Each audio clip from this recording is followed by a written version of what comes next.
Bon, je m'installe tranquillement dans mon fauteuil, je regarde l'épisode 9 de Mushoku Tensei, je retire mon casque audio, et je me rends compte que j'ai pris une claque monumentale. Cet épisode est juste une dinguerie. J'en suis sur le cul, sincèrement, je ne m'attendais pas à ça, les révélations sont complètement folles. Petit générique, et on parle ensemble de cet incroyable épisode.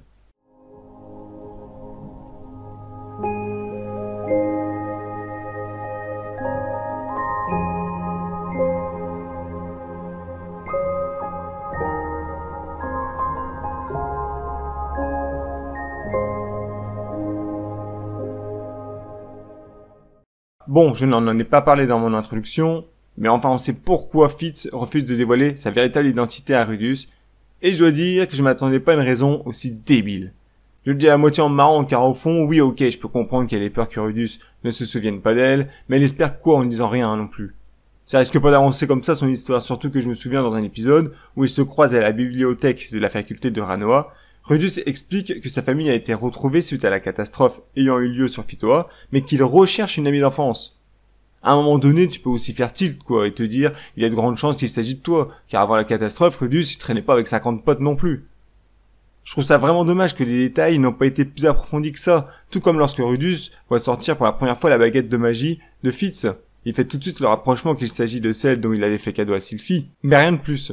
Je suis désolé, mais en étant rationnel, et surtout que dorénavant, Fitz et Rudeus sont proches, je lui aurais demandé d'où vient cette baguette. Je ne sais pas, ça me paraît juste évident, quoi, d'autant qu'à ce moment-là, Rudeus, il recherche aussi Sylphie. La moindre petite piste, faut l'exploiter, quoi. À côté de ça, Fitz reçoit le feu vert de la princesse Ariel. Elle peut, si elle le désire, révéler sa véritable identité à Rudeus. Donc les cartes sont vraiment dans les mains de Fitz, désormais. Rudeus, lui, poursuit ses recherches sur la téléportation au sein de la bibliothèque. Il reste très assidu quant à son objectif de comprendre comment cette catastrophe a pu se produire.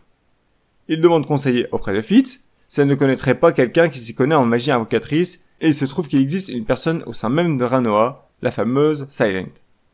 Alors pour ceux lisant le novel ou le manga, ça paraît rien, mais rien que ça, moi personnellement, ça m'a foutu une hype. Je me suis dit, enfin on va découvrir qui est cette fille. Rudeus se dirige alors vers sa chambre et frappe avant d'entrer. À l'intérieur, il tombe sur une fille possédant un masque, la même fille qui était présente aux côtés d'Orstedt lorsque Rudeus s'est fait écraser. Il le comprend immédiatement et une crise de panique le submerge. Le simple fait de repenser à la douleur qu'il a ressentie lorsque Orstedt lui a ôté la vie, sa première véritable défaite cuisante, cette deuxième chance que la vie lui a offerte, être arraché des mains du dieu dragon, lui coupe littéralement le souffle. Il ne parvient plus à respirer normalement, il tremble, il stresse, il essaie de s'enfuir mais la peur le tétanise. Et lorsque Nanaoshi s'approche de lui, il finit par tomber dans les vapes. L'oxygène n'arrivant plus jusqu'au cerveau, c'est l'extinction des feux pour notre cher Rudeus. C'est un passage de l'épisode vraiment poignant et très bien animé. Au moment où il la voit, le son change drastiquement. On entend un son continu comme des acouphènes montrant déjà la panique qu'il ressent rien qu'à la vue du masque. C'est dire le traumatisme que ça lui a causé.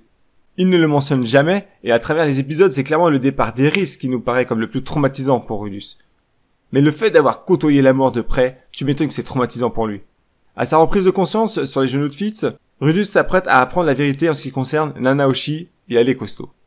Tout d'abord, elle lui demande s'il connaît deux individus, Akito Shinohara et Satoshi Kuroki. Et le tout en japonais, car oui, tous deux viennent de la Terre.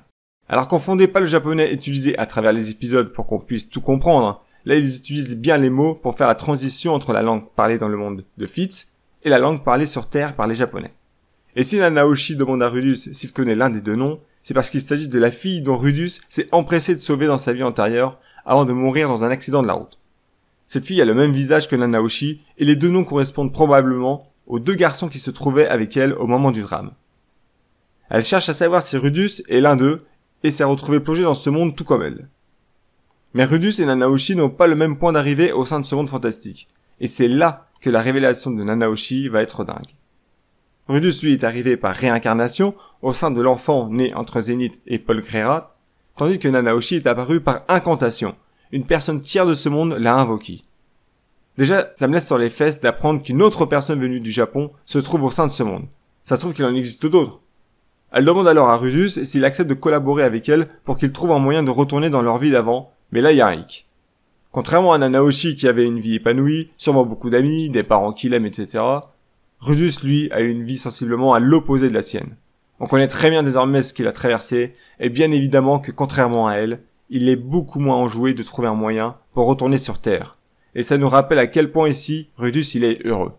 Il a une famille, des amis, il aime apprendre de nouveaux sorts, progresser, augmenter son mana, bref, il a limite une vie de rêve, surtout comparé à celle d'avant. Toutefois, Nanaoshi le met en garde. La personne qui l'a invoqué pourrait très bien la supprimer si elle venait à modifier le futur de ce monde. Rudus fait le rapprochement avec un voyage temporel où modifier certains éléments pourrait complètement perturber le futur. Mais indéniablement, ça fait penser à Itogami, qui est la personne qui a accueilli, si je puis dire, Rudus dans ce monde. Ça expliquerait pourquoi Oerstedt le hait tellement, car il ne veut pas que les personnes venant d'un autre monde viennent modifier celui-ci. Mais c'est alors Itogami qui a invoqué également Rudus à travers une réincarnation. Ou est-ce qu'il s'agit d'une autre personne, tout comme Nanaoshi a été invoqué? Pour le moment, nous avons trop de zones d'ombre pour répondre avec certitude à cette question. Afin de poursuivre ses recherches, Nanaoshi a besoin de mana. Beaucoup de mana. Et aussi étonnant que cela puisse paraître, vu qu'elle vient de la Terre, elle est dépourvue de mana. C'est pourquoi elle propose un marché à Rudus. L'aider dans ses recherches en lui fournissant du mana, en échange, elle répond à toutes ses questions. Rudus accepte le deal, c'est à ce moment-là de leur échange qu'il décide enfin de repasser à la langue classique de ce monde. Durant tout ce temps, la pauvre Fitz a été mise de côté, ne comprenant pas le japonais.